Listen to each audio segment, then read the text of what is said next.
welcome to Sips and Tips Advice. I'm Karin. And I'm Rona. And we're back again. We had such a good response from our last video together, and we had a lot of people send inputs as to our next video. So we decided we might make this thing a regular thing. Do it every Thursday. We're gonna call it Relationship Thursdays. So start looking forward to that March 5th and onward. So if you got questions, this is your chance to submit them and find out. All right. We'll have that information on the bar below. All right. Okay, so Rona's going to start us off with the first question that needed to be answered. So I had someone ask me, how do you know if you're the side chick? Or how do you know that he's not disclosing the information in the beginning? You guys are talking and, you know, everything's going great, but how do you know? What's the ultimate side chick test? Is what they want to know the answer to. Yeah, I'm gonna let you start this one off because I got some comments on this, but the ultimate side chick. Wow. I mean, okay. So here's the deal. Side chick. This is crazy. If you have to question it, first off, you're probably a side chick. Let's just start off there. Thank you. Let's just get that out. Thank you, because that's the same way where I felt. You have to question it. You're probably the side chick. I mean, it's so that topic is so vague. Well, 9 times out of 10. I mean, you know, given the situation, you know, everybody's situation is different. It could be other things that are going on. They're just not telling you. You may be the only one, but if you're really questioning it, you're probably you're the side chick. If you're questioning it, there's something inside of you, in your heart, that you know doesn't feel right. Yeah. That person is not available. They don't return your text when you text, maybe same day, next day, hours later, whatever. Oh, I was asleep. Yeah. It's like, read the signs. Please stop being, and maybe as men are going to would consider you maybe desperate. Stop. Or thirsty. Thirsty for anything. Yes, salt water. Thirsty. They could tell you anything and you'll believe it. Mm-hmm. Yeah. Kool-Aid is wine. You drinking wine, girl. Oh yes, it's so Don't good. You feel it? It's Riesling. It's Moscato. Because it's sweet. It's pink Moscato. Because it's sweet. Yes. But no, for real. If you have to question it, you're probably the side chick. If he's not returning your phone calls, if he's being vague with you, he's talking to you when he's in the car. Oh, yeah, I won't go there. But no, please go there. You talk about when you're in the car and they answer the phone and they're like, hey, what's going on? Yeah, you called them like 3 hours ago, and then they call you when they're in the car. They're probably leaving or leaving her house or something. I mean, I think really what it boils down is they're not being truthful with you that you're the only person they're dating. They're probably dating more than one person. So you don't necessarily have to be the side chick. It's just you're not the only one. Yeah. You're not the only one. Good point. And then I think the other thing about that too is, I mean, how did you start off this relationship? Did you start off this relationship being available as a booty call, and now you're concerned about being somebody's, being somebody's boo? I mean, let's be real here. Let's be real. You know, think about how you start off. If that's how you start off, that's how it ends. If you are bootylicious, booty call, whatever, that is what it is. Stop trying to make a cake into a brownie. Cake and brownies. And they're almost the same. It's just the amount of water you put in that makes the difference. So stop trying to turn one into the other, because they ain't the same. One's hard and one's soft. You know, I'm just saying, don't take it to the next level. So yeah, we're gonna stay on this topic. But think about that. So I think women who are concerned about being a side chick, you came in with side chick mentality and thinking, hey, I'm gonna get my way in through the door, when really that's the level you created. That's about as high as it's gonna go. So until you change that mentality, you always are gonna be the side chick, point blank, period. Accept it. And actually, no, don't accept it. Yeah, change that. You got to change your behavior and mentality before you can ever be somebody's quote unquote wife. If you're trying to get in through the fuck route and become somebody's wife, you're not going to ever. One thing I learned, I work with a lot of men a lot of men, and they tell me everything. So one thing that I've learned with working with guys, and guys, correct me if I'm wrong if you're watching out there, but one thing is, however you go into the relationship with a guy is how they view you. Mm-hmm. So if they go into it knowing that you're going to be the one they call when they want to have sex, after the club, after I hang out with my boys, I'm going to chill with her for a second, you know, or this or that, however it is, that's the way they put you in that box automatically. You set the bar. Yeah. That's the bar you set. So if you're just going to be their booty call, you're going to allow them to do it.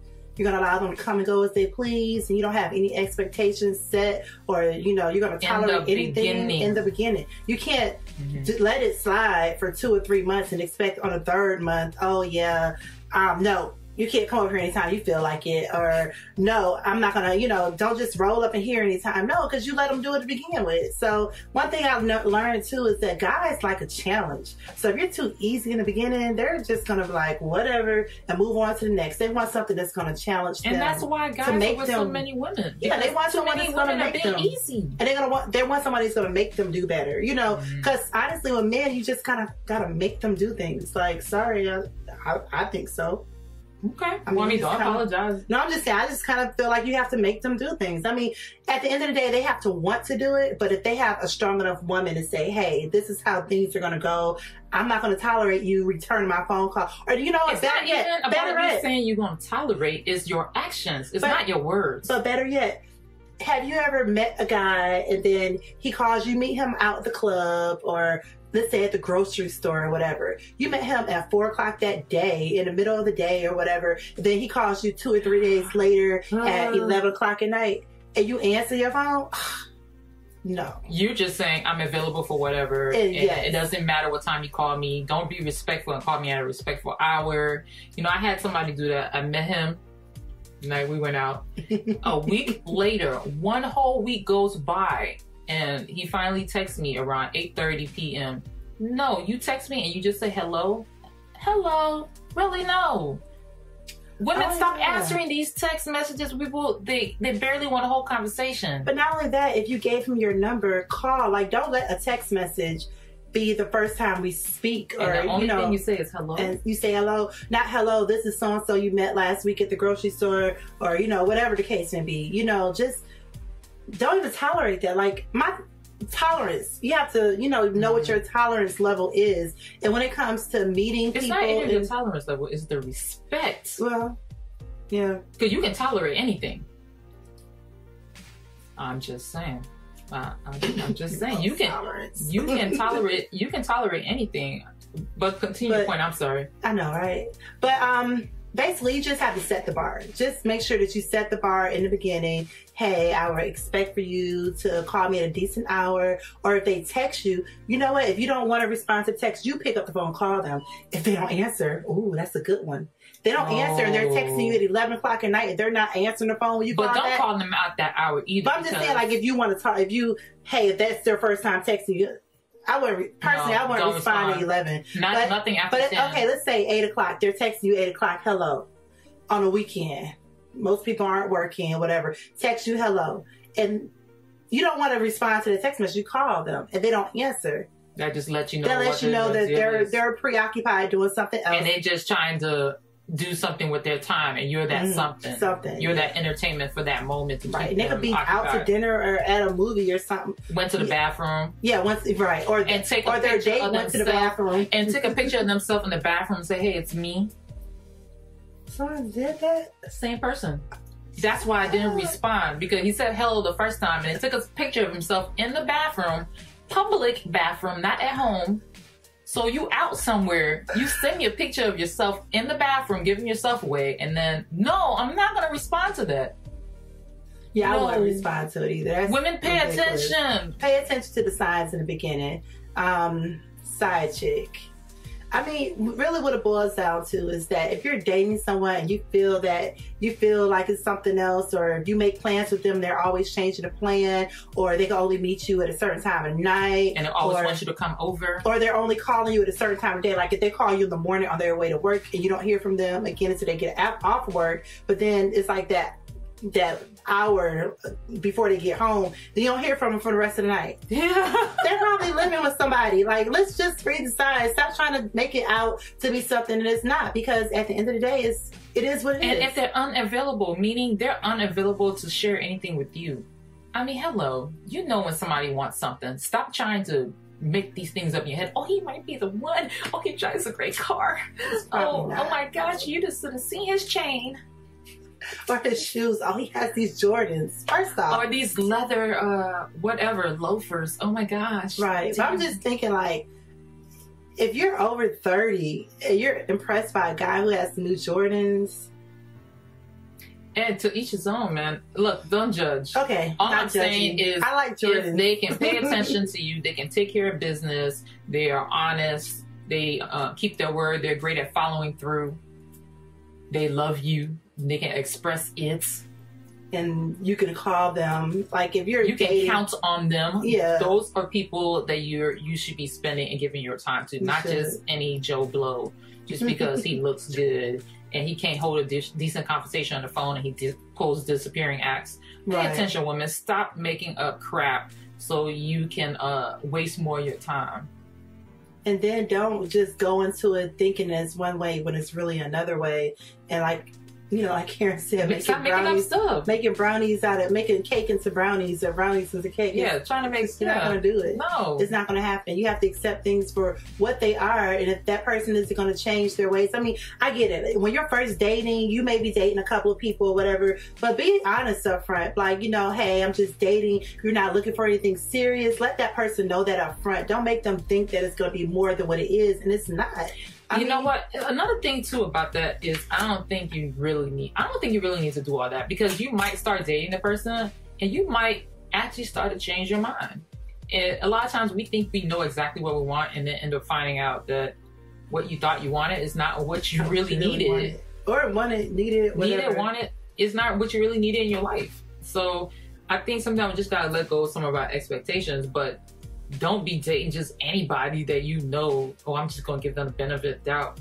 I'm sorry. I'm at this point where I just don't believe in the benefit of the doubt. Mm-hmm.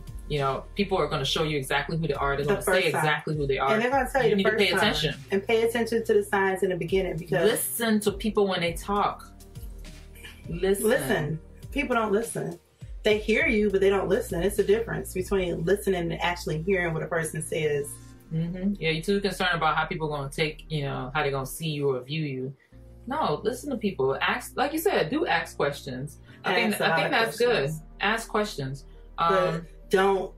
You know, when was the last time they were in a relationship? Right. And how did the relationship end? I don't know if we need to ask all that in the beginning per se. Well, because people are going to tell you what the hell they want to tell you anyway. But you know what I've learned, that is if you ask them how that past relationship ends, you kind of see if they're carrying on a pattern from that last relationship on to maybe a longevity. Well, I think I would probably be more concerned. Like, if it lasted more than 6 months, you know, like a year, you know, a year and a half, 2 years, whatever, then at least you know you're getting involved with someone who's used to carrying on a long-term relationship. You know, they're capable of that, because a lot of people aren't at all. But then again, just because they're capable of that doesn't mean that they're a good person, or that they're going to necessarily give that to you, because it depends on where their mind is at when they first start dating you, or, you know, if they just broke up with someone and it's only been a month and they're out dating, it's like, yeah, you're probably a rebound. Yeah, but you know what, I don't think it even matters if you even ask them about their past, because that's their past. Yeah, you could be somebody. But you could learn from that person's past too, because even though people have their past, you know, it's still really, it kind of molds them into the person that they are at this moment. Yeah, what she said. I mean, yes. I mean, really, this is what it boils down to. It's like, when you're first dating someone, be honest in the beginning. You want to, you know, disclose enough information. No. Just be you. Be you. Who are you right now? You said, who are you right now? I think be that person. I think when we're trying to pull up all these bad thoughts, then you end up pulling this person's bad emotions into that whole date. And then you start feeling that dreary energy that's going to drag you down. I think, like you said before, you know, give it time, give little information like we did on the last video. You know, give it time. I think we want to know so much about a person quick so we can cancel them out and cross them out our list if they don't fit.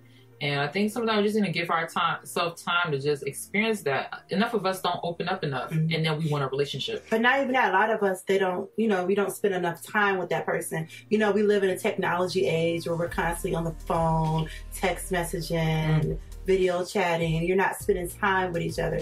If that person hasn't made time to spend with you, like physically, you're in the presence of them, then you're probably the sideline. They're bored in their current situation, or that person's gone to work or whatever. That, you know, it's just they're doing something to occupy that time. So, and you're just being an occupant. So, yeah, I have to say that does get on my nerves. So, I mean, when you recognize it, you're like, yeah, it's really that's like, I'm good. You know, if you ever have to ask. If you have to question it, you know, because if you know when someone's into you and only you, and you know, really, if you want to play detective, I'm just being honest. Playing detective meaning you know their schedule, you know what time they go to work, what time they get off work, you know, and the time that they spend or whatever. You kind of know where you fit in the equation in their life, because at the end of the day, everyone has their own life to live. Like, you know, you may go to work. After you get off work, you may go to the gym, or you may meet up with coworkers, or whatever your daily routine is. That's, you know, that's the key, a routine. Once a person has established a routine and you know it, and they knock off the routine, something ain't right. I'm sorry, it ain't. I ain't apologizing, but something ain't right. No, you're right, because I did encounter that. I encountered that when I was dating this guy. It was very brief. He called me every single day, and then one day he didn't call, and I was like, "Oh, this was awkward," because he's the one who's like pursuing heavy. And then the next day he calls, and I'm like, "I was like, what happened to you yesterday? You didn't call at all." And he was like, "Why? Do I have to call you all the time?" Well, you've been doing it. Exactly. I called him on it. And then you know what he told me? He's like, "Oh, I have a girlfriend." I was like, when were you going to tell me this? Did you ask him though? I never asked. He said he told me. I'm sorry. I would have remembered. And another, you know, that's another thing. A lot of people don't ask the questions. Like, ask if they're in a relationship. But some people don't care. They just see what they see, and they just like, but hey. My thing is, if you're talking to somebody and you're showing yourself as you're available, that's your job to disclose that. We're assuming that you're not with anyone, especially if you don't wear a ring. Yeah. A lot of men don't wear their rings. You know what I mean? They don't. We're gonna talk about that one either. Okay, let's just. That'll be another topic. We're gonna end this conversation right here. Yes. Anyway, thanks for watching, and if you have any questions, comments, please respond below. And make sure to also share this video if you like it, and to let more people know about it and get more involved and hopefully answer more questions. More questions and see more of us. And that's it. All right. Well, thanks for watching, and we'll talk to you soon. Bye, loves.